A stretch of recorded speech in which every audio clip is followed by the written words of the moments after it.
Assalamualaikum warahmatullahi wabarakatuh. Selamat siang Bapak Ibu sekalian. Tadi kan tentang budaya positif di sekolah. Kita lihat dulu budaya di sekolah apa sih? Budaya sekolah adalah sekumpulan nilai-nilai yang melandasi perilaku, tradisi, kebiasaan sehari-hari, dan simbol-simbol yang dipraktikkan oleh seluruh sivitas akademika sekolah tersebut ya. Jadi budaya itu berawal dari sebuah kebiasaan yang dilakukan secara sering, lambat laun menjadi sebuah budaya. Contoh sederhana, ada sampah ambil, keseringan jadi budaya hidup bersih ya.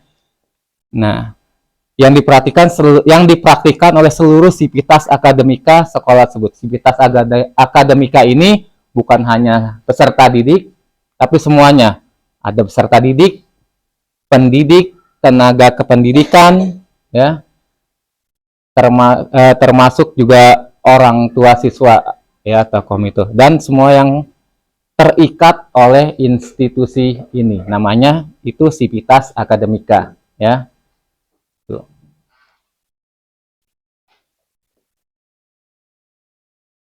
Kemudian budaya positif itu apa sih? Budaya positif itu merupakan perwujudan dari nilai-nilai atau keyakinan universal yang diterapkan di sekolah yang berpihak kepada peserta didik, pendidik, dan tenaga kependidikan. Jadi nilai-nilai keyakinan universal ini kayak nilai-nilai kejujuran, kebaikan, disiplin. Nah, yang ini merupakan keyakinan universal yang sifatnya itu semuanya sama gitu. Nggak hanya di SD ini aja gitu, di SD lain juga pasti melakukan hal sama. Bukan hanya di institusi pendidikan saja, semua institusi memiliki keyakinan universal. Makanya disebut universal karena semuanya pasti memiliki. Seperti kejujuran, saya yakin semuanya pasti memiliki sifat-sifat budaya-budaya positif kejujuran. Ya, itu. Dan ini karena kita berbicara di sekolah, maka ini budaya positif ini harus berpihak kepada peserta didik, pendidik, dan tenaga kependidikan. Jadi apapun ceritanya, tujuannya itu adalah untuk apa yang ada di sekolah, siapa yang ada di sekolah, ya. Semua kebijakan-kebijakan yang kita buat yang berlandaskan keyakinan universal itu harus berpihak kepada peserta didik, pendidik, dan tenaga pendidikan. Bukan berpihak kepada selain apa yang ada di sekolah. Misalkan hanya berpihak kepada komite sekolah, tidak. Hanya berpihak pada instansi di atas sekolah, misalkan berpihak pada saklek dan lain-lain, tidak. Tapi benar-benar berpihak pada peserta didik. Ini adalah materi-materi yang akan dieksplor saat ini. Ada beberapa materi, pertama itu seperti perubahan paradigma teori kontrol, ya, konsep disiplin positif, 3 motivasi perilaku manusia, hukuman, konsekuensi, dan restitusi, ada keyakinan kelas, 5 kebutuhan dasar manusia, 5 posisi kontrol, dan segitiga restitusi. Nah, ini ada hubungannya dengan paradigma teori kontrol. Nah, di sini saya minta tolong dua orang boleh laki-laki dua-duanya atau ceweknya dua-duanya atau cewek cowok. Cowok juga nggak apa-apa, nggak saling bersentuhan kok, nggak bikin batal wudhu, tenang aja. Di sini deh, yang penting masuk kamera. Oke. Ya, salah satu kepal tangannya, anggap aja di dalam tangan itu adalah Pak Cecen itu sedang memegang sesuatu yang amat sangat berharga. Nah, amat sangat berharga. Entah itu berlian atau apa, atau mungkin pusaka dari kakeknya Pak Cecen gitu. Oke. Nah, kemudian Pak Iwan mencoba untuk meraih Pak Cecen atau terserah agar supaya dibuka itu genggamannya. Gitu. Silakan coba. Oh, terserah. Boleh apapun asalkan masih normatif ya. Silakan rayu apa diapain ke, diiming-imingin kasih 10 juta ke biar supaya kebuka itu tangan kepalanya. Iya.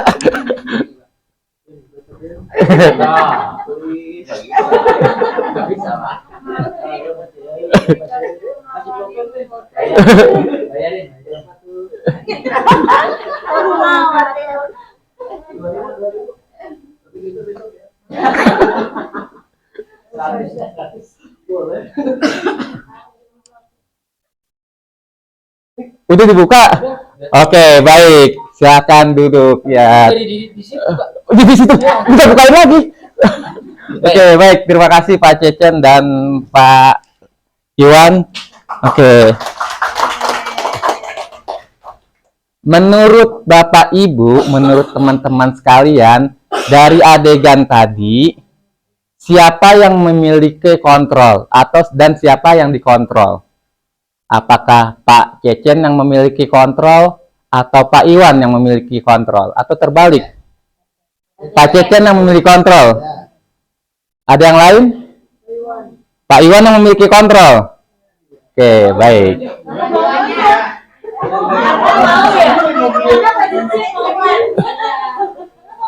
Ayo. Ayo, kira-kira siapa yang memiliki kontrol? Dua-duanya. Oke, dua-duanya. Oke, baik. Nah, ya. Jadi, dari adegan yang tadi, sebenarnya dua-duanya memiliki kontrol. Kenapa? Karena ketika Pak Cecen minta dibukain tangannya, itu sebenarnya bukan Pak Iwan yang mengontrol Pak Cecen, tapi Pak Cecen sendiri yang membukakannya. Seandainya Pak Cecen tidak mau membukakannya, Pak nggak bakal kebuka karena kontrol ada di masing-masing. Hanya di sini di dalam perubahan paradigma teori kontrol, semua yang berhubungan dengan kontrol itu adalah sebuah ilusi. Kenapa ilusi? Nah, halo, ini dia nih. Kita perhatikan baik-baik ya. Maksudnya, contoh, guru mengontrol siswa. Di kelas, terkesan kita yang memiliki kontrol terhadap siswa-siswa. Padahal sebenarnya kita nggak ngontrol siswa. Gitu. Kan? Karena masing-masing dari kita, tiap-tiap yang hidup di situ memiliki kontrol masing-masing. Ya kan? Kita nggak bisa ngontrol siswa, dan siswa pun nggak bisa ngontrol kita. Gitu.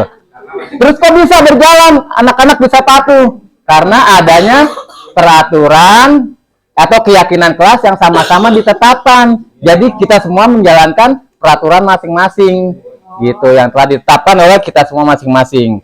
Nah, makanya jadi terkesan ada ilusi, ya, ilusi. Terkesan kita yang ngontrol gitu. Kemudian penguatan positif, efektif dan bermanfaat juga. Kita ngasih contoh begini-begini yang baik-baik seperti ini ya, agar supaya tetap saja memiliki kontrol kan anak-anak. Kadang anak-anak ada yang walaupun kita ngasih contohnya sudah berbusa segala macam, ada aja yang bandel-bandel, yang nurut-nurut. Karena kontrolnya ada di dalam diri masing-masing, gitu kan? Si anak bisa seperti itu dia memiliki kontrol sendiri, gitu. Kemudian kritik dan membuat orang merasa bersalah dapat menguatkan karakter. Itu juga kalau diperhatikan lebih dalam hanya ilusi aja gitu kan. Karena kita bikin kritik kepada orang-orang seseorang, kita ngasih contoh, misalkan ada anak numpahin air di meja, kita dengan kata-kata yang manis, lemah lembut, ternyata padahal itu menyudutkan anak itu sehingga anak itu merasa bersalah, gitu kan, merasa bersalah. Itu bukan kita ngontrol anak gitu. Gitu. Itu cuma ilusi aja sebenarnya. Kembali lagi ke semua kontrol itu ada di diri masing-masing gitu. Ya. Ya sama juga orang dewasa memiliki hak untuk memaksa. Itu hanya ilusi. Kita orang dewasa memaksa anak-anak nih. Besok datang pagi-pagi di sekolah paling lambat jam 6:30. Nah, seolah-olah kita ngontrol. Padahal kan memang itu anak datang sendiri karena dia sadar sendiri akan kewajibannya, kan kesepakatan dia sekolah di sini karena masuknya jam segitu, jam 6:30 gitu. Jadi hanya ilusi aja. Ini adalah perbedaan paradigma teori kontrol dengan teori stimulus respon. Realitas dan kebutuhan kita sama, itu menurut si SR atau stimulus. Tapi di teori kontrol, realitas dan kebutuhan kita berbeda. Kita semua walaupun sama-sama guru pasti memiliki kebutuhan yang beda. kan? Misalkan saya sama Eliza, sama Pak Rahmat, sama-sama mengajar di kelas 5. Kebutuhannya pasti beda-beda. Kemudian, yang kedua, semua orang melihat hal yang sama. Itu teori stimulus respon. Untuk teori kontrolnya, setiap orang memiliki gambaran yang berbeda. Ya, gitu. Jadi, nggak semua orang melihat itu hal itu yang sama. Misalkan, upacara. Upacara itu, kalau menurut stimulus respon, sama upacara di mana-mana sama aja gitu, ngibarin bendera juga, baris-baris juga. Tapi kalau menurut teori kontrol itu setiap orang memandang sesuatunya itu berbeda. Memandang setiap orang memandang upacara beda-beda. Gitu misalkan ada yang memandang upacaranya berbaris, naikin bendera, ada yang melihat upacara itu adalah bentuk rasa nasionalisme, kerapihan, kedisiplinan dalam berbaris. Dan kita mencoba mengubah orang agar berpandangan sama dengan kita. Nah, ini adalah penggiringan opini kalau menurut saya. Kita nyoba nih, biar orang tuh semua berpandangan sama dengan kita. Nah, tapi kalau di teori kontrol, kita berusaha memahami pandangan orang lain. Kita berusaha memahami pandangan orang lain ya, terutama tentang dunia. Jadi, kita nggak hanya melihat orang itu biar supaya gimana sama dengan kita. Kalau nggak sama, orang itu salah. Nggak gitu. Kalau menurut teori kontrol, kita yang harus memahami orang itu. Kenapa? Agar tidak timbul kesalahpahaman. Karena segala sesuatunya nggak bisa dilihat sekilas. Pasti ada sebab musabab kenapa orang itu berperilaku seperti itu. Nah, gitu. Misalkan ada anak datang telat, kita nggak bisa main. Nih anak datang telat di jam segini nih, ngapain aja sih? Padahal kita nggak tahu apakah semalamnya dia demam atau apa, sehingga dia tidurnya malam, jadi bangunnya siang. Nah, gitu. Jadi kita berusaha memahami pandangan orang lain, ya. Yang kecilnya, contoh kecilnya seperti itu. Kemudian perilaku buruk dilihat sebagai suatu kesalahan. Nah, semua perilaku memiliki tujuan. Nah, sama seperti yang tadi di nomor 3, ya, yang saya bicarakan tadi. Enggak semua perilaku buruk itu sebagai suatu kesalahan. Ya, artinya semua perilaku pasti memiliki tujuan. Misalkan ya tadi ada anak yang telat, itu kan kesalahan ya. Tapi kalau misalkan ini dipandang bukan suatu kesalahan, karena kita harus cari dulu kenapa dia telat gitu. Nggak langsung buru-buru dijudge, oh dia salah. Karena semua perilaku memiliki tujuan, ya. Gitu.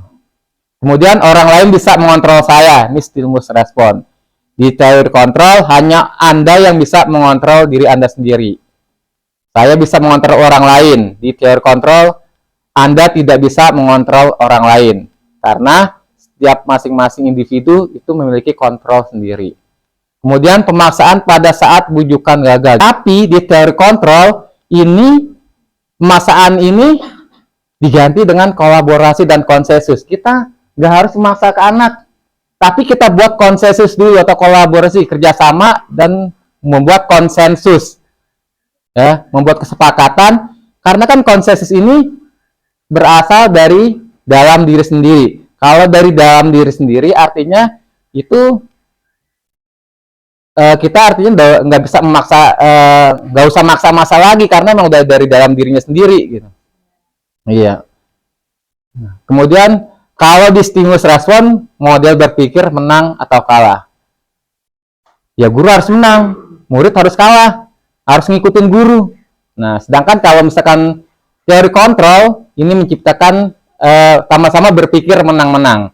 Murid menang, guru menang. Karena semuanya itu berdasarkan konsensus kesepakatan bersama. Jadi sama-sama menang dalam menjalankan konsensusnya sendiri yang sudah dibuat untuk bersama-sama. Itu. Jadi di sini nggak ada egoisme tuh. Guru nggak egois, siswa juga nggak egois gitu. Menghilangkan kayak egois. Oke. Nah, ini disiplin. Materi yang kedua, disiplin. Makna disiplin dalam dan nilai kebijakan. Menurut Ki Hajar Dewantara, di mana ada kemerdekaan, disitulah harus ada disiplin yang kuat. Sungguh pun disiplin itu bersifat self-disiplin, yaitu kita sendiri yang mewajibkan kita dengan sekeras-kerasnya. Sebab jikalau kita tidak cakap melakukan self disiplin, maka wajiblah penguasa lain mendisiplinkan kita. Dan peraturan demikian itu yang harus ada dalam suasana yang merdeka. Nah, maksudnya ketika sudah ada sebuah peraturan atau konsensus, ya, dan itu harus dilaksanakan secara disiplin. Kalau misalkan tidak dilaksanakan secara disiplin, ya, mengabaikan tata tertib yang sudah dibuat, maka orang yang berkuasa di situ akan mendisiplinkan kita. Nah, ini makna disiplin dan nilai kebaikan. Jadi di dalam materi ini hanya ada beberapa tokoh yang diambil untuk melaksanakan materi ini. Yang untuk makna disiplin, menurut Diane menyatakan bahwa arti disiplin berasal dari kata disiplin yang berasal Latin disiplin yang artinya belajar. Kata disiplin juga berasal dari akar kata yang sama dengan disciple atau murid atau pengikut. Jadi untuk menjadi seorang murid atau pengikut, seseorang harus paham betul alasan mengapa mereka mengikuti suatu aliran atau ajaran tertentu. Sehingga motivasi yang terbangun adalah motivasi dari dalam diri sendiri. Ya. Ini biasanya terkait dengan aturan. Kalau kita mengikuti aturan, maka kita menjadi pengikut dari pembuat aturan. Gitu. Kemudian makna disiplin dan nilai-nilai kebajikan. Seorang yang memiliki disiplin berarti mereka bisa bertanggung jawab terhadap apa yang dilakukannya karena mereka mendasarkan tindakan mereka pada nilai-nilai kebijakan universal. Nah, ini adalah nilai-nilai kebajikan universal yang ada: beriman, bertakwa pada Tuhan Yang Maha Esa, dan berakhlak mulia, mandiri, bernalar kritis, berkebinekaan global, bergotong royong, dan kreatif. Nah, ini disiplin di sekolah. Disiplin positif di sekolah. Disiplin positif merupakan salah satu cara penerapan disiplin yang bertujuan untuk menumbuhkan kesadaran serta memberdayakan murid untuk melakukan sesuatu tanpa adanya ancaman, hukuman, atau penghargaan. Ya. 3. Nah, kemudian materi berikutnya adalah 3 motivasi perilaku manusia. Ada 3 motivasi perilaku manusia menurut Diane Gossen dalam bukunya Restructuring School Discipline. Motivasi dari luar yaitu untuk menghindari ketidaknyamanan atau hukuman. Kemudian yang dari intrinsic, yaitu untuk mendapatkan imbalan atau penghargaan dari orang lain. Nah, ini salah satu motivasi nih. Salah satu motivasi perilaku manusia. Contoh sederhananya aja baru kemarin. Sebelum tanggal 30, sertifikat sudah terkumpul. Nah, dapat penghargaan atau imbalan. Kan? Ini faktor-faktor dari luar. Kemudian faktor dari dalam, yakni untuk menjadi orang mereka inginkan dan menghargai diri sendiri dengan nilai-nilai yang mereka percaya, ya. Ini tadi ini. Kemudian hukuman, konsekuensi, dan restitusi. Perbedaannya antara hukuman, konsekuensi, dan restitusi. Kalau hukuman itu bersifat satu arah dari pihak, bukan hanya guru ya, dari pihak yang memberikan, ya, tanpa melalui suatu kesepakatan gitu. Kadang kita kalau menghukum itu nggak ingat-ingat lagi tuh ada kesepakatan seperti itu atau tidak gitu. Yang penting anak ini menurut kita salah melakukan sesuatu yang merugikan orang lain, hukum gitu. Kemudian hukuman yang diberikan biasanya berupa fisik atau psikis, ya. Misalkan angkat badan, jalan jongkok gitu kan, atau berdiri di depan kelas gitu. Itu berupa fisik. Atau psikisnya misalkan misalkan tidak mengerjakan PR. Besok-besok kamu harus mengerjakan PR agar tidak dikatakan menjadi siswa yang malas. Nah, siswa yang malas itu kan merupakan bentuk hukuman psikis. Nah, kalau konsekuensi bedanya, sudah disepakati oleh semuanya. Kalau bicara di kelas ya, sudah disepakati oleh semua murid. Misalkan ketika ada yang buang sampah atau numpahin air di kelas, maka konsekuensi harus ngepel atau bersihkan, ya. Gitu. Nah, ini konsekuensi bedanya kalau ini murid tidak nyaman untuk waktu jangka pendek. Jadi kalau terus-terusan seperti itu, kadang nggak nyaman juga nih si murid gitu siswa. Berdasarkan suatu data yang umumnya dapat diukur kalau konsekuensi. Nah, kemudian kalau restitusi ini adalah masih sejenis hukuman dan konsekuensi, hanya saja dia bukan untuk menebus kesalahan. Jadi apa yang dilakukan itu bukan untuk menebus kesalahan, namun untuk belajar dari kesalahan. Seperti contoh tadi, numpahkan air di atas meja. Gitu. Dia bersihkan, itu bukan untuk hanya menebus kesalahan, tapi dia belajar dari kesalahan. Nanti di kedepannya jangan sampai numpahin air lagi. Tuh. Kemudian restitusi itu memperbaiki hubungan, dan dia tawaran bukan pemaksaan, ya. Jadi ada kesepakatan di sini. Bukan dipaksakan anak harus begini. Nah, itu namanya hukuman. Kemudian menuntun untuk melihat ke dalam diri sendiri, fokus pada solusi. Kemudian mengembalikan murid yang berbuat salah pada kelompoknya. Nah, ini salah identitas hukuman, konsekuensi, dan restitusi dalam hal disiplin. Hukuman itu sesuatu yang menyakitkan harus terjadi. Biasanya kalau kita melakukan hukuman, pasti ada siswa yang tersakiti walaupun itu tidak diungkapkan oleh siswa. Gitu. Kalau konsekuensi, sesuatu itu memang harus terjadi. Ada aksi, ada reaksi. Tapi tidak harus menyakitkan. Kalau restitusi, ini merupakan pilihan. Kalau hukuman, tidak nyaman untuk murid dalam jangka waktu panjang. Kalau sering dihukum juga anak-anak nggak bakalan nyaman. Gitu. Kemudian kalau konsekuensi, tidak nyaman untuk jangka pendek. Kalau restitusi, menguatkan murid atau anak dalam jangka waktu panjang. Kalau hukuman, korban mendapatkan keadilan. Konsekuensi, korban bisa diabaikan. Karena kalau konsekuensi ini biasanya kadang tidak tertulis gitu, tidak ada hitam di atas putihnya. Kalau restitusi, korban mendapatkan gantinya ini maksudnya penjelasan yang lebih jelas, gitu, rinci. Jadi mendapatkan kenyamanan bergantiannya. Nah, kemudian masih terusan yang tadi, dampak hukuman, marah, merasa bersalah, rendah diri, mengasihkan diri. Ini pada murid, ya. Kemudian kalau konsekuensi, pada murid juga kehilangan hak, waktu, jeda seorang diri, dan penahanan. Kalau kita hukum anak, pasti kan anak kehilangan haknya dia ketika belajar, kehilangan waktunya, kan. Kemudian kalau restitusi, juga anak tidak kehilangan waktu, karena ketika melakukan restitusi itu, anak pun dikasih bukan hanya dihukum, tapi dikasih masukan-masukan untuk memperbaiki dirinya. Hukuman tiba-tiba, nggak diharapkan anak, dan biasanya sangat melukai.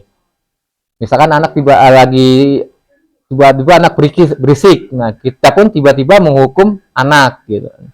Kalau konsekuensi sudah diketahui, karena sudah ada konsekuensinya sebelumnya, sudah ada peraturan atau tertib yang harus dilakukan. Kalau melakukan hal ini, sesuatu hal, maka konsekuensinya adalah ini. Tuh. Kalau restitusi berupa undangan untuk mengadakan restitusi. Nah, restitusi ini undangan jadi semacam kayak dipanggil ke BK gitu atau BP, ya. Diundang anaknya, kalau perlu ada orang tuanya untuk mendampingi, kemudian diselesaikan bersama. Dan ini pun ada tahapan-tahapannya, nggak langsung main kita cecer aja, gitu. Ada tahapan-tahapannya, ada koridor-koridornya, jadi tidak kemana-mana. pokok pembahasannya. Kalau hukuman biasanya langsung ditentukan oleh guru atau dibuat guru. Kalau konsekuensi dibuat oleh guru dan murid dan beserta anak-anak. Kalau restitusi ini anak sendiri yang buat. Jadi endingnya ini ketika restitusi dipanggil di suatu ruangan, ya, nanti anak sendiri yang membuat kesimpulan, yang membuat peraturan yang akan dilaksanakan. Kemudian hukuman menyakitkan, guru menjalani konsekuensi dengan menyalahkan, mengkritik, menyindir, dan merendahkan. Biasanya seperti ini kalau kita melakukan hukuman ke peserta didik. Kalau konsekuensi itu membantu guru menyatakan peraturan. Jadi kalau ada anak yang salah, kan konsekuensinya seperti ini. Kenapa kamu melanggar? Gitu. Kemudian guru juga bisa mengingatkan peringatan dan menerapkan konsekuensinya. Untuk restitusi, ini menguatkan guru menyebutkan keyakinan kelas. Jadi sebelumnya harus ada keyakinan kelas yang dibuat agar si anak ini atau peserta didik ini dapat diingatkan kembali. Kan kemarin kita sudah sepakat keyakinan kelas kita, kalau misalkan sedang belajar tidak boleh mondar-mandir kamar mandi, seperti itu misalnya. Tuh. Nah, ini pengertian restitusi. Restitusi adalah proses menciptakan kondisi bagi murid untuk memperbaiki kesalahan mereka sehingga mereka bisa kembali pada kelompok mereka dengan karakter yang lebih kuat. Jadi, untuk menciptakan kondisi peserta didik untuk memperbaiki kesalahan mereka. Jadi bukan menghukum, ya, tapi diarahkan agar mereka dapat memperbaiki kesalahan mereka sendiri. Gitu. Kemudian restitusi juga merupakan proses kolaboratif yang mengajarkan murid untuk mencari solusi untuk masalah mereka dan membantu murid berpikir tentang orang seperti apa yang mereka inginkan dan bagaimana mereka memperlakukan orang lain. Nah, ini sama-sama menurut dosen. Restitusi itu tujuannya untuk menebus kesalahan, bukan untuk menebus kesalahan, melainkan untuk belajar dari kesalahan. Restitusi untuk memperbaiki hukuman.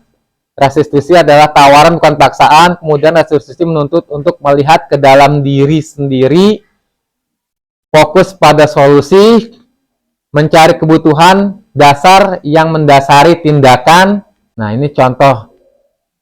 Mencatat 100 kali dalam buku kalimat, saya tidak akan terlambat lagi karena terlambat ke sekolah. Ini hukuman atau konsekuensi? Biasanya hukuman atau konsekuensi?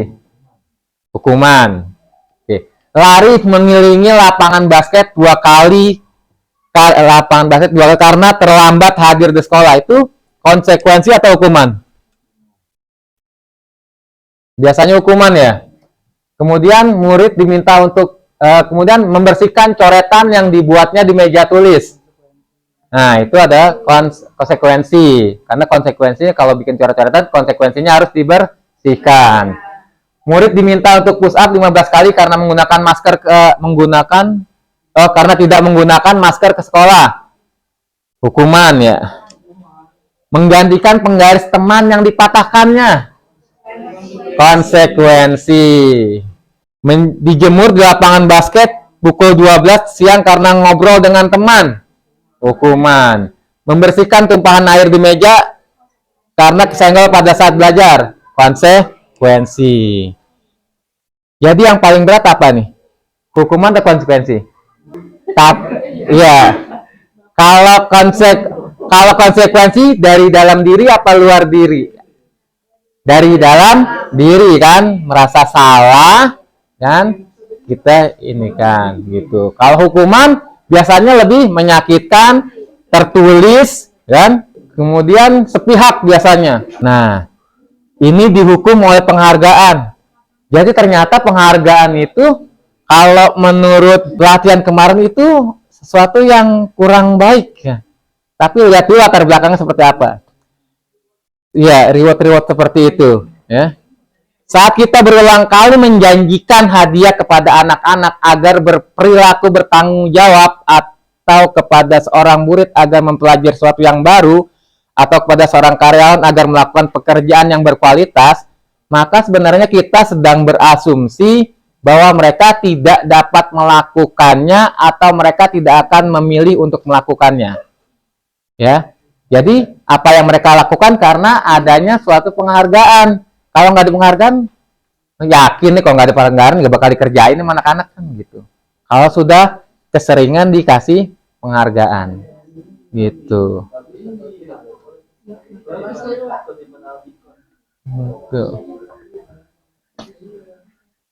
Bentar-bentar, wih hebat, wih hebat, nih lama-lama anak-anak ketika suruh maju ada hebatnya nggak Pak? Nah, nggak ada, nggak jadi maju. Gitu. Ya, kita lanjut ya. Nah, dihukum oleh penghargaan. Ini lebih mendalam lagi. Penghargaan tidak efektif. Kenapa penghargaan tidak efektif? Untuk yang kalau keseringan penghargaan itu tidak efektif. Kenapa? Karena kalau misalkan nggak kita kasih sesuatu, dia nggak mau melakukan lagi, kan? Kalau nggak dikasih hadiah, maka pembelajaran tidak akan efektif lagi. Jadi apapun semuanya tergantung hadiah, gitu kan?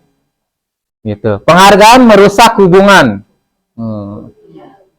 Ini kok bisa merusak hubungan?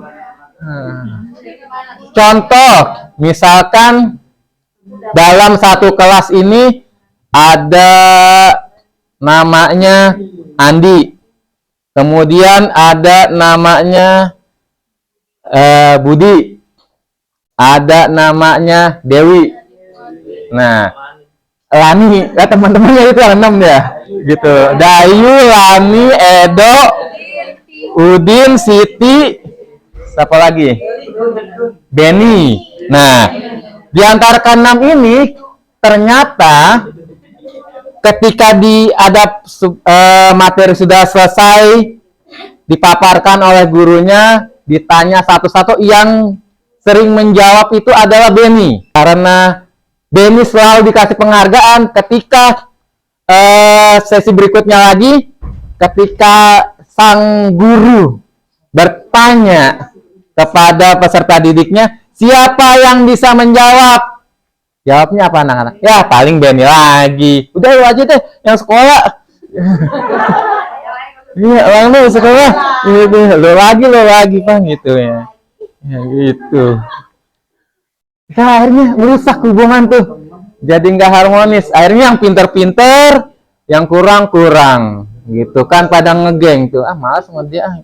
Dia lagi ntar yang dapat gitu. Apalagi kalau yang dikasih penghargaannya itu nggak mau berbagi. Dapat udah dibawa pulang semua. Gitu. Iya. Untungnya kita berbagi, dapat bagi-bagi. Gitu. Kalau kagak, nggak bisa saya ngomong depan kayak gini. Iya, merusak hubungan. Penghargaan mengurangi ketepatan. Ya, ini ada hubungannya sama yang paling atas. Ya, jadi kalau misalkan awal-awal dikasih penghargaan, dikasih hadiah, dikasih ini, ketika lama-lama penghargaannya berkurang, anak-anak jadi malas-malasan tuh. Harus jawabannya tepat, yang jawabannya banyak yang benar, jadi berkurang jawabannya yang benar. Karena harusnya dia lebih bersemangat, semangatnya menjadi kurang ketika maju tampil ke depan gitu. Karena value dari penghargaannya itu juga berkurang gitu. Ini bukan bermaksud jangan kasih anak-anak apa-apa ya gitu kan. Tapi ini kalau keseringan dilaksanakan, maka hasilnya akan sinir semua. Kemudian penghargaan mematikan kreativitas. Nah, ini yang lebih berbahaya. Menurunkan kualitas dan mematikan kreativitas. Ini hampir-hampir sama ya. Jadi kalau kita sering kasih penghargaan, gitu kan, nanti misalkan membuat sebuah gambar, anak-anak suruh membuat sebuah gambar atau peta atau apa. Nah, ketika ada yang bagus, lebih bagus, itu selalu dikasih penghargaan. Akhirnya yang tadinya gemar menggambar harusnya menjadi lebih bagus lagi karena ada yang lebih bagus dan mendapat penghargaan, yang ini sedang berkembang tidak dikasih penghargaan, jadi males gitu kan. Males paling yang dapat ini dia lagi, padahal yang sedang ini sedang berkembangnya gitu kan, menurunkan kualitas, mematikan kreativitas. Kemudian penghargaan menghukum, dia terhukum oleh penghargaan. Jadi dia itu biasa bisa bukan karena terbiasa, tapi bisanya karena penghargaan. Ketika sudah nggak ada penghargaan, jadi udah malas ngapa-ngapain. Sebentar lagi ya. Nah, ini untuk pengaruh jangka panjang. Masih judulnya dihukum oleh penghargaan. Penghargaan efektif jika kita menginginkan seseorang melakukan suasana yang kita inginkan dalam jangka waktu pendek. Ya, jadi, nah ini dia yang katanya kontradiktif, kok nggak boleh sih ngasih penghargaan? Gitu. Boleh, ya, hanya dalam jangka waktu pendek. Ya, misalkan ada yang berprestasi, misalkan ini dalam setahun ini ada guru-guru yang berprestasi, kasih penghargaan, boleh. Kan hanya sekali dua kali, nggak setiap hari, gitu. Dia penghargaan seperti itu akan efektif, gitu. Jika kita menggunakan penghargaan lagi dan lagi, maka orang tersebut akan bergantung pada penghargaan yang diberikan sehingga kehilangan motivasi dari dalam diri, ya, gitu. Kemudian jika kita mendapat penghargaan untuk melakukan sesuatu yang baik, maka selain kita senantiasa berharap mendapatkan penghargaan tersebut lagi. Kita pun menjadi tidak menyadari tindakan yang kita lakukan. Keyakinan kelas. Nah, ini dia. Keyakinan kelas yang tadi. Apa sih keyakinan kelas? Keyakinan kelas adalah metode untuk menimbulkan kembali disiplin positif yang didasari motivasi dari dalam diri dan berupa pernyataan-pernyataan universal yang dibuat dalam bentuk kalimat positif. Ya, misalkan keyakinan kelas, kalau misalkan ada yang membuang sampah sembarangan, jangan buang sampah sembarangan, itu diganti menjadi buanglah sampah pada tempatnya. Ini adalah keyakinan-keyakinan yang harus dibuat bukan nggak mesti harus sih, keyakinan mesti yang ada di kelas agar kelas itu bisa berjalan atau disiplin secara positif. Berkata-kata yang baik. Nah, ini bukan keyakinan kelas. Mengangkat tangan atau jari ketika hendak menjawab pertanyaan. Nah, keyakinan kelas ini dibuat oleh siswa masing-masing. Siswa masing-masing ketika kita membuat keyakinan kelas, kita kasih kertas satu-satu, tulis keyakinan kelasnya apa saja, kemudian kumpulin, tempel. Nanti kita salin. Nah, itu adalah keyakinan kelas. Nah, semua harus melaksanakan keyakinannya itu. Makanya biasanya keyakinan kelas itu berasal dari dalam diri sendiri. Nah, kalau kesepakatan kelas adalah perjanjian atau peraturan tertulis yang dibuat bersama oleh seluruh anggota kelas untuk menentukan norma atau yang diikuti oleh semua orang di dalam lingkungan kelas. Jadi di sini ada keterlibatan guru juga, ya. Kalau di sini enggak, sini hanya siswa aja, gitu. Agar siswa itu benar-benar membuat keyakinannya masing-masing dari dalam diri sendiri, Nah, ini yang kita jadikan alat untuk mengontrol siswa. Gitu. Sebenarnya kita nggak punya kontrol, tapi dengan adanya keyakinan, ini kita tinggal ngingetin. Kan kemarin kita sudah di kelas kita memiliki keyakinan seperti ini. Kenapa dilanggar? Keyakinan kelas. Masih di keyakinan kelas. Kesepakatan kelas perbedaan dan antara keyakinan kelas dengan kesepakatan kelas. Kalau kesepakatan kelas lebih rinci dan detail. Kesepakatan kelas konkret cenderung mirip peraturan. Kalau keyakinan kelas itu lebih bersifat abstrak, berisi nilai-nilai kebajikan universal, yakni ini dia, nilai-nilai kebajikan universalnya.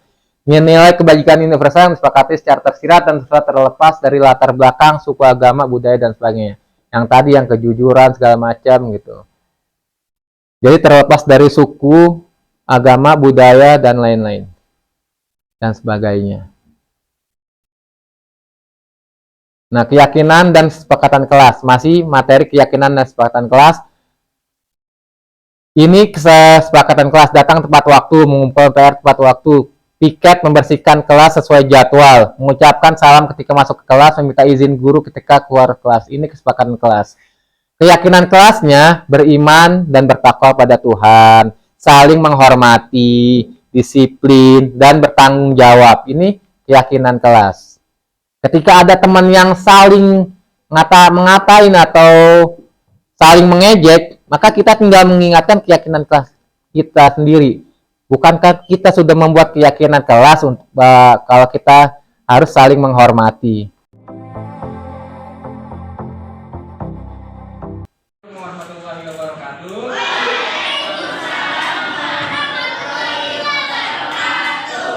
Dari berbagai kejadian yang bersifatnya negatif pada akhir-akhir ini, ya, mulai dari ada yang numpahin air, ada yang ngata-ngatain temannya, ada yang berbicara kasar, ada yang belum ngumpulin PR.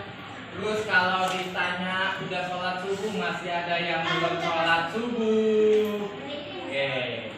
Maka dari itu kita buat keyakinan kelas pada hari ini. Keyakinan kelas itu adalah sebuah kesepakatan yang berasal dari dalam diri kalian masing-masing, ya. Jadi nggak boleh nyontek, walaupun misalkan tugas-tugas sama nggak apa-apa, ya. Dari dalam diri kalian masing-masing. Misalkan keyakinan kelas kita nih, kelas 5B, menjaga kebersihan. Oke, sesuatu yang positif, sifat-sifat positif kalian tulis sebagai keyakinan kelas, ya. Misalkan menjaga ucapan, menjaga kebersihan, lebih dari satu boleh, tepat waktu, mengerjakan tugas, ya, dan lain-lain yang ada dari dalam diri kalian, ya. Tidak usah terburu-buru, ya. Tulis dari dalam hati yang paling dalam, minimal satu, ya. Tulis yang agak besar biar bisa dibaca. Setelah ditulis, kalian tempel berurutan, ya. Mulai dari sini dulu, kelompok 1, 2, 3, 4, 5, 6. Di sini, atas dulu penuhin, setelah itu bawah, kemudian ya, jadi rapi. Kalau ngacak nanti ada yang tidak tertempel, kedapatan tempat. Oke? Jadi apa itu keyakinan kelas tadi? Sesuatu yang kalian yakini agar kelas kita menjadi tertib, ya. Nah, kesepakatan ini berasal dari dalam diri, ya. Bukan karena ditentuin oleh guru atau sekolah, ya. Jadi ini kesepakatan kita berdasarkan dari dalam diri kita yang ada di kelas ini, ya. Oke. Namanya boleh ditulis di bawahnya. Boleh ditulis, boleh enggak? Terserah. Ya, di atas boleh. Ya, nggak ditulis juga nggak apa-apa. Inisialnya itu nggak apa-apa. Misalkan inisialnya TIARA. Inisialnya itu, gitu kan? Oh, itu inisial, ya. Gitu. Atau inisialnya DARA. Nah, ya, pasti gitu. Oke. Sekarang boleh ada pertanyaan sampai sini? Ingat ya, sesuatu yang akan kita lakukan, ya, semacam peraturan atau peraturan, ya, semacam peraturan yang dibuat atau tertentu, tapi nggak baku dari dalam diri sendiri, seperti tadi, menjaga kebersihan, ya, jaga tempat waktu, dan diri masing-masing. Yang besar tulisannya. Satu doang. Ya, satu boleh, minimal satu.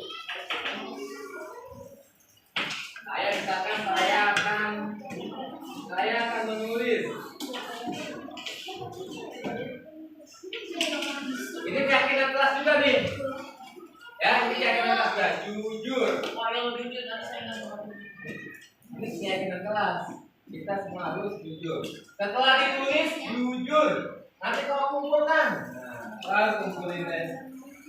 Tapi satu kata aja nggak apa-apa Pak. Ya nggak apa-apa.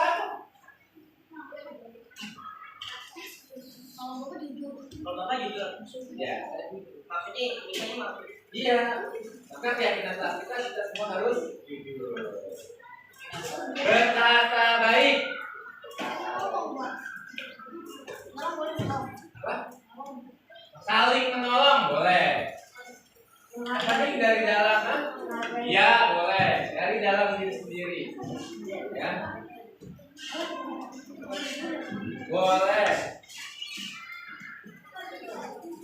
Iya boleh.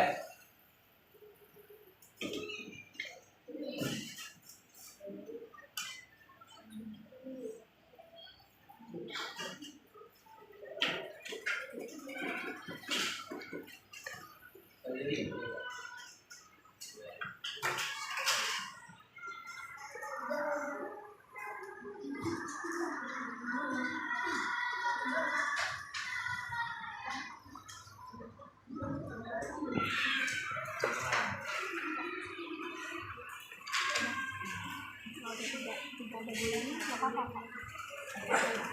Boleh.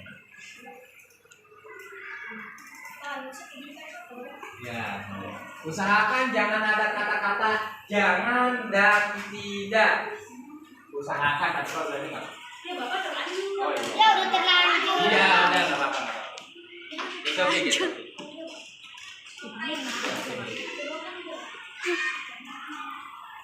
Satu doang boleh. Udah Pak. Boleh.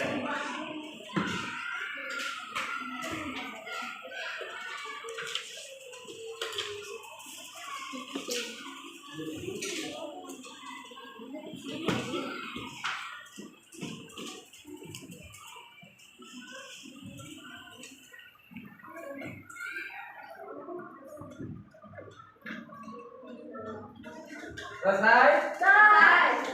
Kelompok satu selesai? Ketemu kelompok satu dulu ya, biar tertib ya. Jadi tidak semuanya maju ke depan, biar tertib. Ya. Boleh. Oke, kelompok satu yang silakan ditempel keyakinan kelas yang telah kalian tulis di sini semua. Ya, dan nah gitu langsung.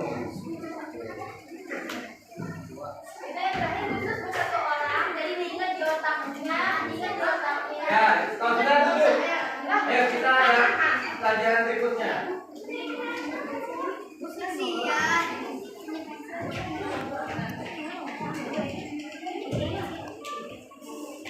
Kelompok dua. Kelompok dua sudah. Ayo cepat. Ayo kelompok dua. Kelompok tiga siap-siap.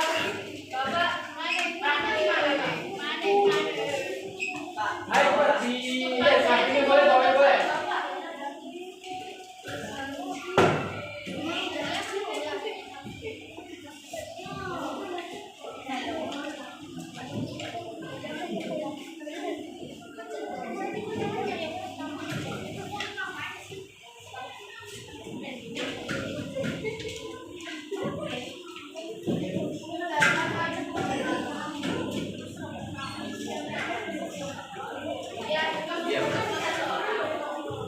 Lanjut kelompok berikutnya.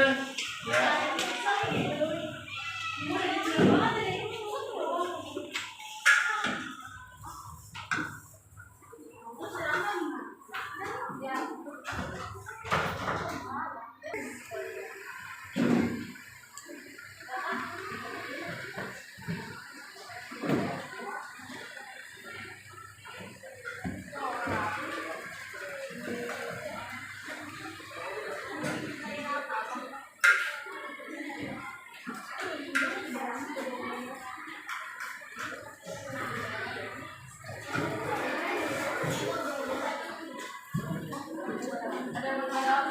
Oke, kelompok berikutnya.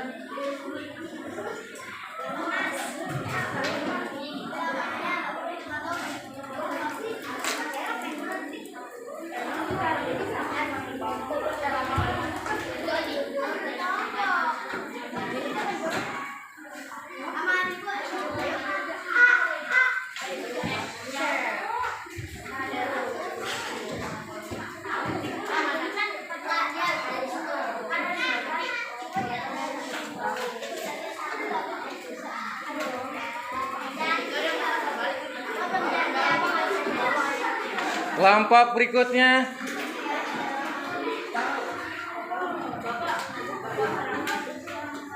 Iya, boleh.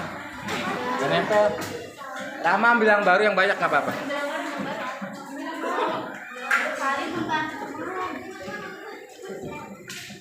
Ayo.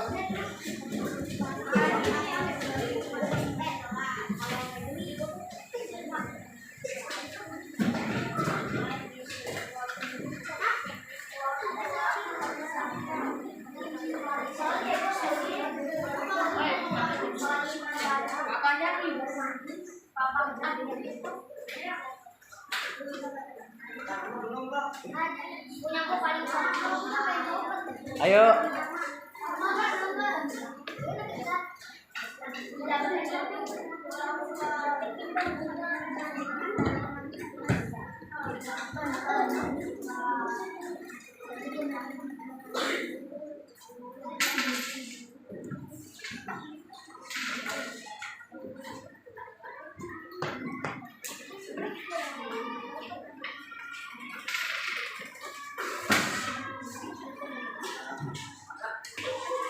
Oke, baik.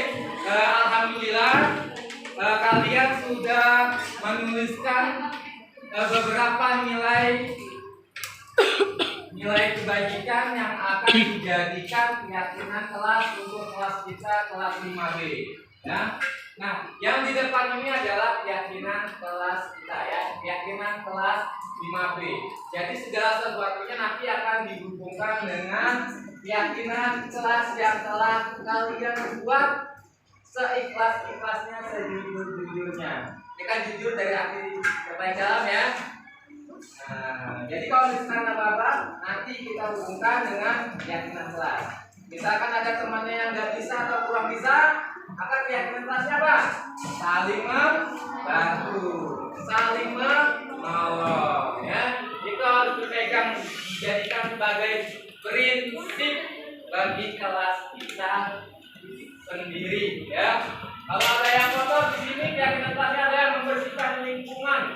Nah, jadi tiketnya harus benar-benar dilakukan karena sudah ada keyakinan kelas yang kita buat sendiri dari dalam hati yang paling dalam. Oke, sekian dari saya. Billahi taufiq wal hidayah. Wassalamualaikum warahmatullahi wabarakatuh.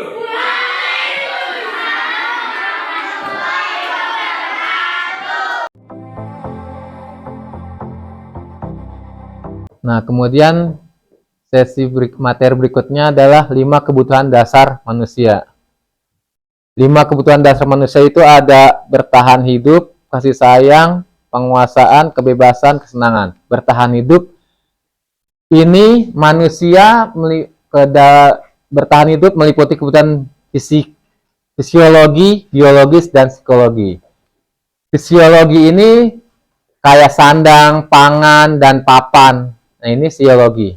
Ya, manusia butuh makan, butuh tempat tinggal, butuh baju. Ini adalah kebutuhan fisiologi. Kemudian kebutuhan biologis. Kebutuhan biologis ini seperti memperoleh keturunan, ya kan? Ini kan biologis. Kemudian psikologis. Psikologis seperti memiliki rasa nyaman, rasa sayang, rasa takut. Ini adalah kebutuhan psikologis manusia. Pasti semua manusia memiliki kebutuhan psikologis, biologis, dan psikologis. Ya, nah semua ini adalah kebutuhan untuk bertahan hidup. Untuk bertahan hidup, manusia butuh sandang, pangan, papan, butuh kebutuhan berkembang biak, butuh rasa nyaman, rasa aman, agar dapat bertahan hidup. Kemudian kasih sayang dan rasa diterima, ya, yang antara lain meliputi koneksi dan interaksi sosial. Ya, manusia butuh kasih sayang dan rasa diterima. Karena kalau tidak diterima, dia akan menjadi bukan manusia, bukan sosial lagi, sendiri, menyendiri. Kalau tidak memiliki koneksi, dia akan sendiri dan akhirnya kebingungan. Karena segala sesuatunya perlu koneksi. Koneksi ini bukan diartikan dengan jabatan segala macam, bukan hanya itu. Tapi koneksi ini adanya keterhubungan antar satu sama lain, ya. Misalkan saya dengan Pak Rahmat sama Bu Eliza terkoneksi, sama-sama di kelas 5, sama-sama saling bantu. Kalau saya sendiri aja saya bingung, gitu kan? Koordinasi termasuk koneksi. Kemudian interaksi sosial. Manusia itu harus memiliki dan butuh yang namanya interaksi sosial. Karena kita adalah makhluk sosial dan itu harus ada interaksi. Interaksi sosial itu kan seperti yang sudah diketahui, ada 3, interaksi antar individu, interaksi individu dengan kelompok, dan kelompok dengan kelompok. Semuanya itu sengaja atau tidak sengaja, sadar atau tidak sadar, saling berinteraksi dan saling terkoneksi. Nah, kemudian penguasaan atau pengakuan akan kemampuan. Nah, kebutuhan ini meliputi keinginan untuk dianggap berharga, bisa membuat perbedaan, membuat pencapaian, memiliki kompeten dan diakui dan dihormati. Ya. Kemudian kebebasan, kebutuhan untuk bebas ada akan kemandirian, otonomi, memiliki pilihan dan mampu mengendalikan arah hidup seseorang. Ini saya setuju. Kemudian kebutuhan yang terakhir adalah kesenangan, kebutuhan untuk merasa senang. Ada kebutuhan untuk mencari kesenangan, bermain, tertawa, semua kan butuh seperti ini. Ini adalah 5 kebutuhan dasar manusia menurut versi pembelajaran ini. Padahal sebenarnya mungkin banyak ya kebutuhan-kebutuhan lainnya. Kemudian 5 posisi kontrol. Ya, jadi kita di kelas ini bisa sebagai penghukum, pemantau, pembuat merasa bersalah, menjadi teman, menjadi manajer. Penghukum, misalkan guru, ini guru yang berbuat. Menghardik, menunjuk-nunjuk, menyakiti, menyindir. Nah, ini kita sebagai seorang penghukum di kelas. Kadang kan kita, bukan kita ya, mungkin orang lain suka kebablasan, emosi. Anak yang nakal tuh tunjuk-tunjuk. Datang telat, kamu lagi. Jam berapa ini? Itu penghukum tuh, kita sebagai penghukum. Iya. Kamu lagi setengah sadar ya. Coba. Setengah sadar. Gitu. Iya. Nah, capek kamu terus. Kadang nyindir nih. Gitu. Kemudian membuat orang bersalah. Gitu. Ini membuat orang bersalah ngomongnya sih pelan, santai gitu, sambil berceramah gitu, ngomong-ngomong seharusnya kamu itu jadi anak jangan seperti ini. Kan kasihan tuh teman kamu jatuh gara-gara kamu bermain bola seperti itu. Padahal luka berdarah-darah tuh kakinya. Kan jadi ini membuat orang merasa bersalah. Ya, santai gitu, nah cuman nusuk gitu. Siapa tuh cari sendiri dah. Kemudian sebagai teman, membuatkan alasan-alasan untuk muridnya, ya kan? Jadi guru sebagai teman, menjadi teman, membuatkan alasan-alasan untuk muridnya. Kemudian memantau, menghitung dan mengukur. Biasanya ini kalau ya seperti ini gurunya ini terpaku sekali dengan tata tertib dan peraturan yang sudah dibuat. Dipantau deh tuh anak-anak. Dari atas diliatin. Ini siapa aja gitu kan. Kemudian mengukur kamu kemarin telatnya udah berapa hari, ini berapa hari, nah sekarang sudah lebih baik, bagus gitu kan. Kemudian manajer mengajukan pertanyaan-pertanyaan, kamu kenapa telat, harus kan memang ya, peraturan di sekolah kita jam berapa gitu. Kamu kenapa tidak mengerjakan PR, bukankah PR-nya kemarin ketika sedang diberikan sudah diberitahu kapan harus dikumpulkan. Nah, ada lagi seperti ini. Kalau yang penghukum, gurunya berkata, kalau kamu tidak melakukannya, awas ya. Awas nggak ngerjain PR, awas nggak piket lagi. Nah, itu penghukum. Nah, kemudian seperti membuat orang bersalah. Kamu seharusnya, gitu kan, kamu sudah tahu, anak itu, teman kamu yang itu rada-rada anak mami misalkan, senggol dikit nangis. Kenapa kamu ajak main bola? Gitu. Misalkan,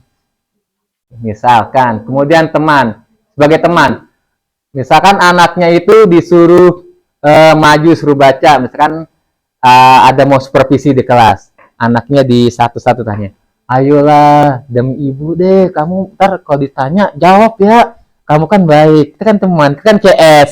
Nah itu seperti teman. Masa kamu tidak mau, kan kamu pernah ibu bantu juga. Nah, jadi kalau kemudian hasilnya, kalau untuk penghukum, murid akan mengatakan guru, wah ini serem banget nih, di luar dunia berkualitas. Atau, biarkan saja, nanti juga marah-marah lagi, jadi muridnya udah kebal.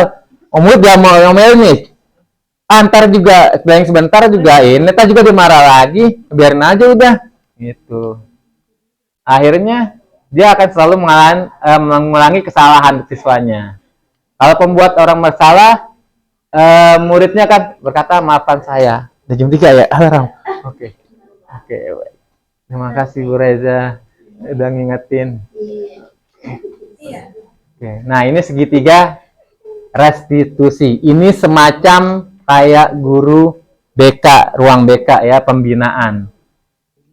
Jadi segitiga restitusi itu penanganan siswa agar siswa itu kembali ke jalannya, bukan dihukum ya, agar kesadarannya itu timbul untuk menjadi orang yang lebih baik ya. Ini segitiga. Ada 3 tahapan. Pertama, validasi kebutuhan, menyamakan keyakinan, menstabilkan identitas dan menanyakan keyakinan. Nah, ini dia segitiga restitusi. Tahapannya, menstabilkan identitas, validasi tindakan yang salah, menanyakan keyakinan. Menstabilkan identitas bertujuan untuk mengubah identitas anak yang gagal atau salah karena melakukan kesalahan menjadi orang yang baik atau sukses, dari merasa sedih dan emosional hingga mampu menggunakan fungsi rasionalnya. Contoh responnya, misalkan ada anak yang dia jajan di kantin bukan pada waktunya, misalkan ketika habis binro atau habis senam kan pada disuruh masuk ke kelas tapi dia jajan ke kantin, atau ketika lagi belajar dia bilangnya ke kamar mandi tapi dia lari ke kantin. Nah, kita masukkan panggil.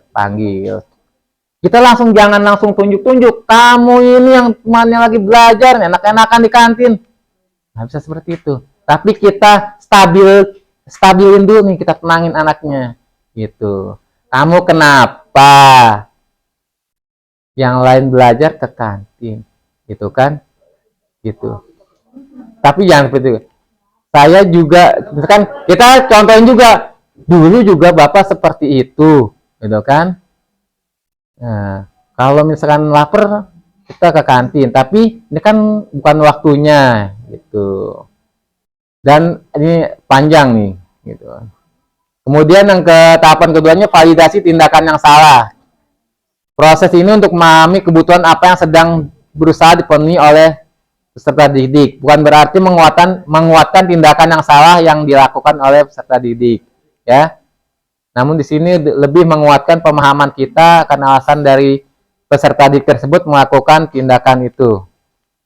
Kalau sudah distabilkan, kita tanya lagi, kamu pasti punya alasan untuk melakukan hal itu, gitu. Setelah distabilkan, baru kita tanya, masuk ke pertanyaan. Pertanyaannya pun nggak langsung menjas si anak itu kenapa melakukan itu, tapi pelan-pelan ya, cara halus. Pasti kamu punya alasan melakukan hal itu, gitu kan. Kemudian menanyakan terakhir, setelah semuanya sudah terinvestigasi dengan halus, baru kita menanamkan dan menanyakan kembali keyakinan yang sudah dibuat di kelas. Nilai apa yang kita percayai? Memang boleh ketika teman-teman sedang belajar di kelas, kita ke kantin. Bukankah kita sudah membuat keyakinan kelas kalau kita harus berdisiplin? Gitu.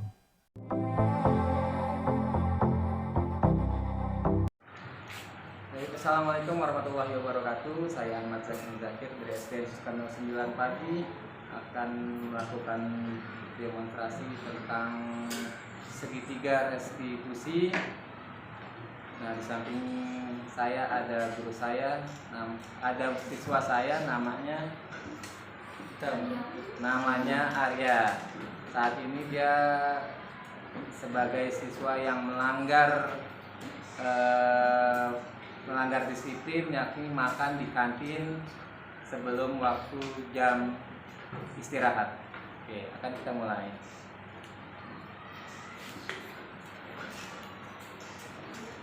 Arya ini tadi pas ketika selesai binro, ya, teman-temannya yang lain itu selesai binro itu, saya lihat teman-temannya bantu melipat terpal, merapikan lapangan, lipat terpalnya ditaruh lagi di musola. Terus setelah mereka membantu melipat terpal untuk ditaruh di musola, mereka langsung naik ke kelas, ya, menyiapkan dirinya di kelas. Nah, tapi saya melihat Arya tidak ada di kelas. Ada beberapa teman, ya, Arya dan beberapa teman tidak ada di kelas. Nah, setelah saya mencari tahu, tanya teman-teman di kelas, ternyata Arya masih di kantin. Nah, padahal itu belum waktunya istirahat. Nah, setelah dicek ternyata benar, Arya kedapatan masih di kantin sedang jajan. Nah, itu kenapa kok Arya bisa, yang lain pada bantu-bantu lipat-lipatin terpal, kemudian masuk ke kelas sesuai jadwal, tapi Arya malah ke kantin. Ini kenapa nih? Coba tolong dijelasin nih, kenapa?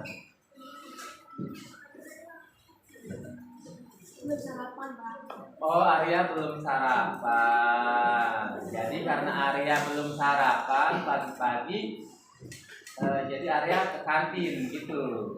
Tapi banyak loh teman-teman di kelas kamu yang belum sarapan masih bisa sabar gitu, tahan gitu.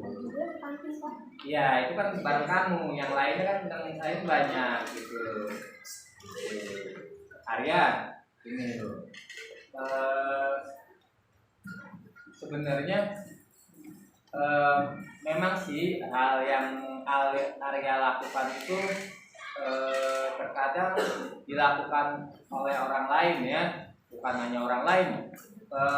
Pak Guru juga dulu pernah kayak gitu, ya, pernah yang lain ketika habis upacara, yang lain masuk ke kelas, Pak Guru malah ke kantin, pernah kayak gitu, ya.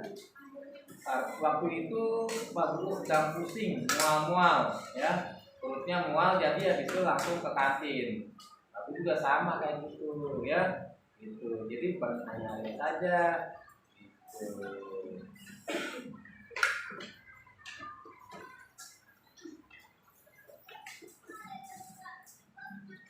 Nah, kemudian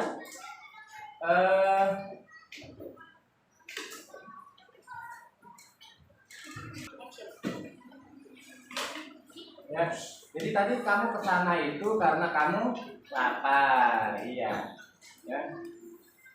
Sebenarnya kalau memang kamu lapar kan kamu bisa tahan, gitu kan. Kecuali kalau hal-hal mendesak banget gitu, misalkan udah mual banget perutnya gitu kan, nah ke kantin itu pun harus izin gitu. Pasti juga Arya pun pasti bisa melakukan hal-hal yang lebih dari itu, ya. Hal-hal yang lebih dari kalau cuma hanya sekedar ke kantin bisa, dan Arya pun bisa melakukan hal yang lebih dari itu. Misalkan tadi habis dari habis dari binro, bukan hanya langsung ke kantin, tapi Arya juga bisa ke kantinnya lama sekali sampai jam istirahat pertama. Pasti bisa dong, ya, bisa kan? Bisa. Tapi ternyata Arya nggak mau ya kayak gitu ya, ya kan? Arya hanya ingin makan sebentar karena lapar, terus balik lagi ke kelas. Gitu. Tadi sebentar apa lama? Bentar. Hanya untuk apa? Makan aja. Untuk apa makannya? Ya untuk perut ya. Jadi Arya ke kantin hanya sebentar, hanya untuk menghilangkan rasa lapar yang sudah keroncongan banget perutnya ya. Nah, padahal Arya bisa tuh kan sampai kantin sampai istirahat kedua, tapi Arya tidak melakukannya kan.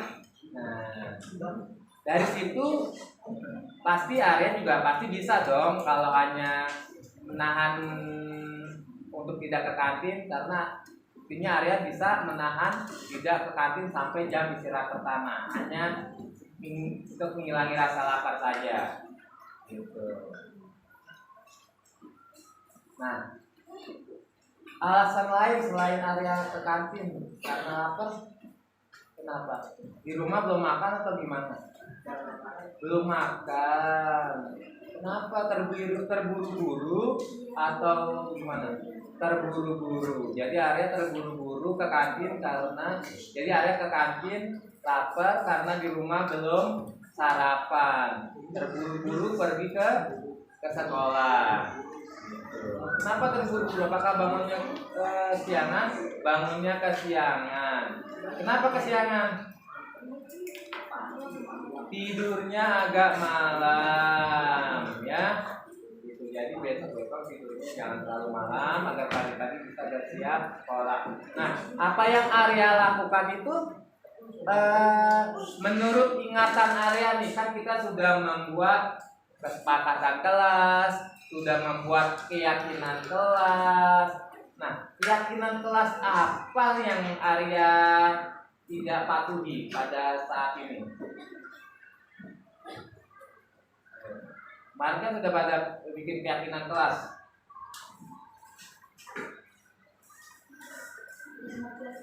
Tidak mematuhi aturan, tidak tertib, tidak disiplin. Itu kan keyakinan kelas yang kelas kita punya kan. Nah, itu. Jadi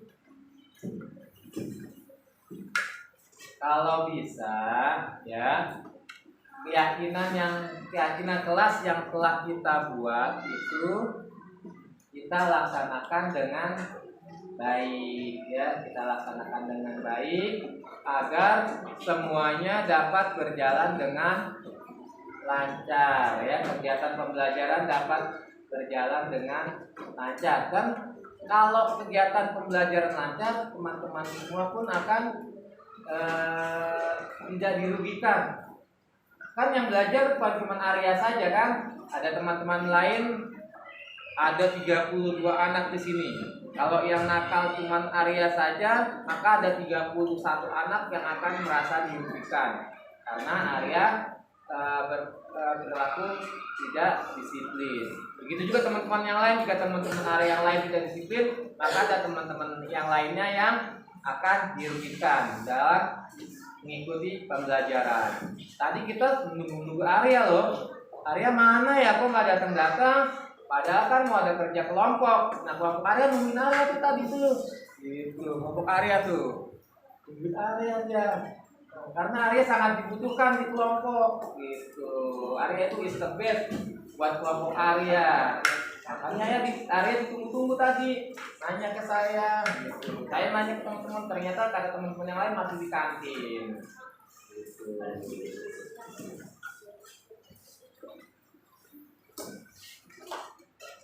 Oke, kali lain jangan diulangi ya, kan? Karena Arya itu anak baik, Arya itu anak hebat, terbukti dari teman-temannya nungguin Arya tuh, ya.